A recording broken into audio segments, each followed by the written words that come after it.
Assalamu alaikum. Welcome to my channel Aisha Legal Institution. I hope you all be good. Today we discuss how to prepare theory for LLB exam. LLB के exam में किस तरह से आपको theory को prepare करना है और किस तरह से उसे अटैम्प्ट करना है, आज की वीडियो में हम आपको ये बताएंगे। तो चलते हैं, पहले आज हम डिस्कस करेंगे थॉमस हॉब्स की थ्योरी को और उसके मुताबिक ही आप जो बाकी थ्योरीज़ हैं जो आपकी बुक में अरिस्टोटल की, प्लाटो की और कार्ल मार्क्स की जो भी थ्योरी हैं वो आपने इसी तरीके से जो है अटैम्प्ट करनी है अपने एनुअल एग्ज़ाम में। तो चलते हैं हम अपनी वीडियो के बाद। अब हम थॉमस हॉब्स के जो है वो थ्योरी को डिस्कस करने जा रहे हैं। पहले तो मैं आपको बताती हूँ कि थ्योरी का पैटर्न क्या है, किस तरह से आपने स्टार्ट करनी है। सबसे पहले आपने थ्योरी को स्टार्ट करने से पहले आपने सबसे पहली जो हेडिंग लिखनी है वो है इंट्रोडक्शन।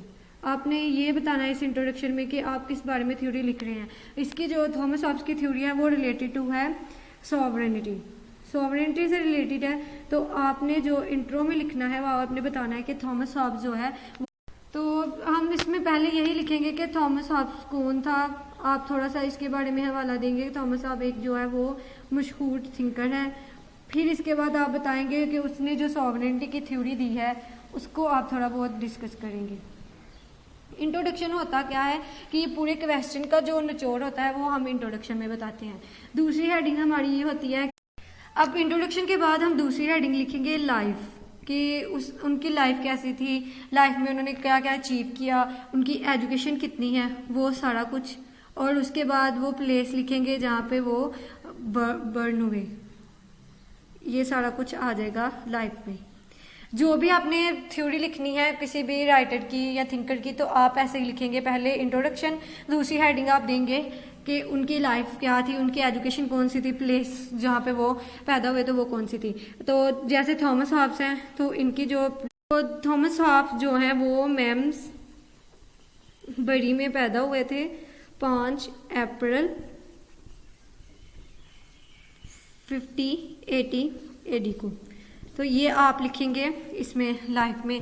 और इसके बाद आप एजुकेशन में बताएंगे कि इन्होंने कहाँ, तो इन्होंने एजुकेशन अपनी जो है वो थॉमस टुक से की। तो ये इनकी एजुकेशन और प्लेस ऑफ बर्न जो है वो आ जाएगी इनकी लाइफ में। अब हम तीसरी जो हेडिंग है वो हम डिस्कस करेंगे रोल इन हिस्ट्री, कि हिस्ट्री में इनका क्या किरदार था। हिस्ट्री में यही है कि इन्होंने बहुत फेमस थिंकर थे और इन्होंने जो कंसेप्ट दिया था वो एब्सोल्यूट सॉवरेनिटी का कंसेप्ट दिया था। ये है हिस्ट्री में इनका किरदार। ये इसी तरह से आपने कोई भी जो थ्योरी लिखनी है उसमें आपने ऐसे ही एक्सप्लेन करना है। पहले आप इंट्रोडक्शन, उसके बाद लाइफ में आप एजुकेशन उनके एक्सप्लेन करेंगे और प्लेस ऑफ बर्न के वो कहाँ पे पैदा हुए, इसके बाद उनका जो रोल है हिस्ट्री में वो। अब जो इनकी मेन थ्योरी है किसी भी फिलोसफर की उसको आप डिस्कस करेंगे। आपकी मेन हेडिंग जो है वो 4th नंबर पे आएगी। अब 4th नंबर पे हमारा जो हेडिंग है वो है कॉन्सेप्ट ऑफ थॉमस हॉब्स, के थॉमस हॉब्स का कॉन्सेप्ट क्या है, या आप इसकी जगह लिख सकते हैं थ्योरीज ऑफ थॉमस हॉब्स।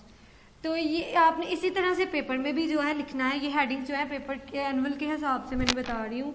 तो कॉन्सेप्ट क्या था थॉमस हॉब्स का, उनका कॉन्सेप्ट था सॉवरेनिटी, एब्सोल्यूट सॉवरेनिटी जो है वो उनका कॉन्सेप्ट था कि सॉवरेनिटी जो है वही हाकमियत होगी और तमाम तर इक़दार जो है स्टेट में वो इस सॉवरेन पावर को ही मिलेंगे।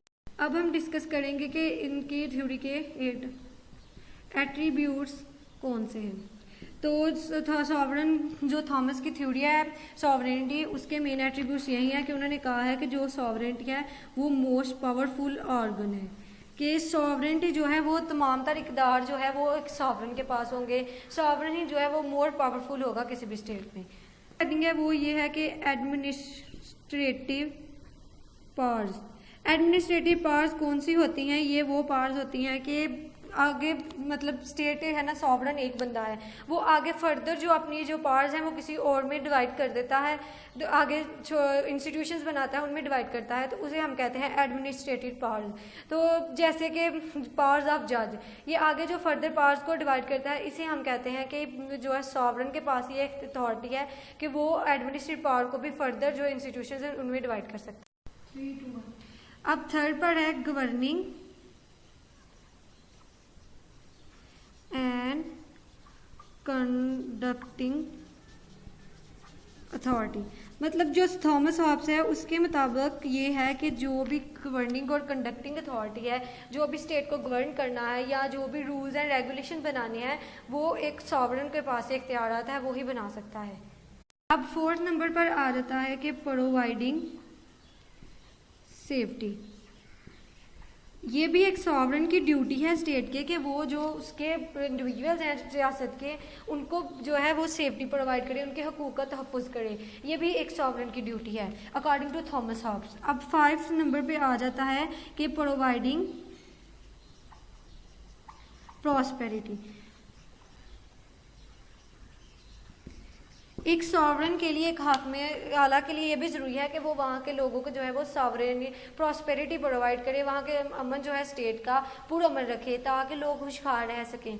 तो ये भी जो है ये सारे एट्रीब्यूट्स थे किसके, सॉवरेनिटी के, थॉमस हॉब्स के मुताबिक। ये थॉमस हॉब्स की थ्योरी है सॉवरेनिटी की, उसने ये एक्सप्लेन किया है।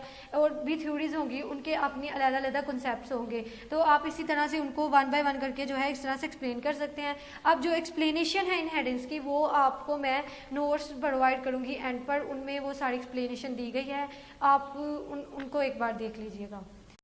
अब हम डिस्कस करेंगे 5th हेडिंग, वो है हमारी क्रिटिसिज्म।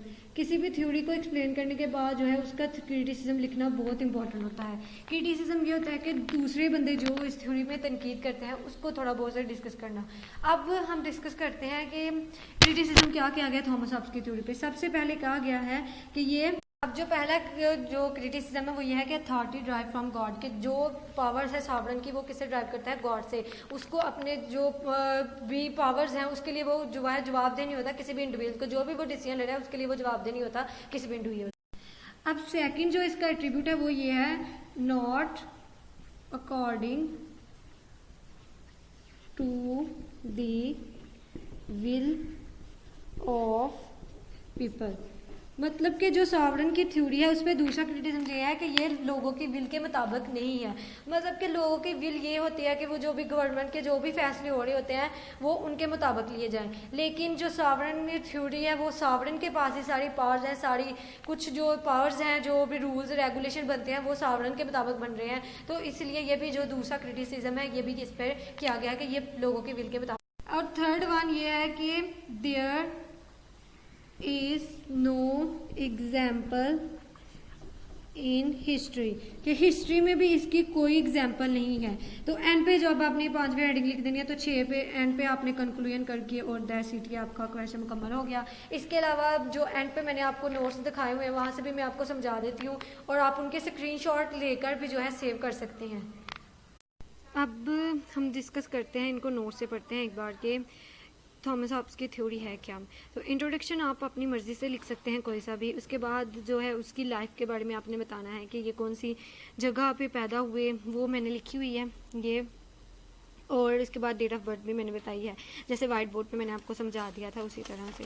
सेकंड पे आपने जो है वो एजुकेशन एक्सप्लेन करनी है। आप इनके जो है वो स्क्रीनशॉट भी लेकर जो है इनको सेव कर सकते हैं कि उनके कहाँ पे एजुकेशन उन्होंने ली, किसके वो जो है स्टूडेंट रहे, वो सारा कुछ। उसके बाद प्लेस इन हिस्ट्री में उनकी क्या प्लेस थी वो भी।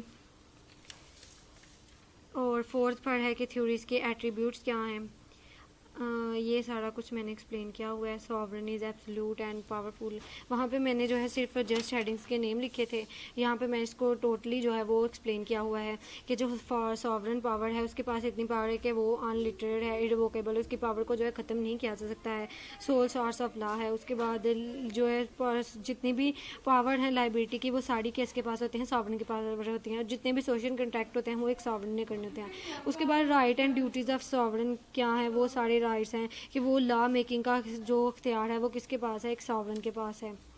इसके बाद ये एडमिनिस्ट्रेटिव लॉ भी उसी ने बनाने होते हैं, गवर्निंग एंड कंडक्टिंग। आप इसकी जो है वो स्क्रीनशॉट ले सकते हैं और आप नोट्स के तौर पे भी इन्हें यूज़ कर सकते हैं। ये सारा ये पहले मैं जो है एक्सप्लेन कर चुकी हूँ वाइट बोर्ड पे। अब जस्ट आपको जो है सिर्फ समझ आने के लिए मैंने इनको लिया है कि क्रिटिसिज्म किस तरह से इसको लिखना है।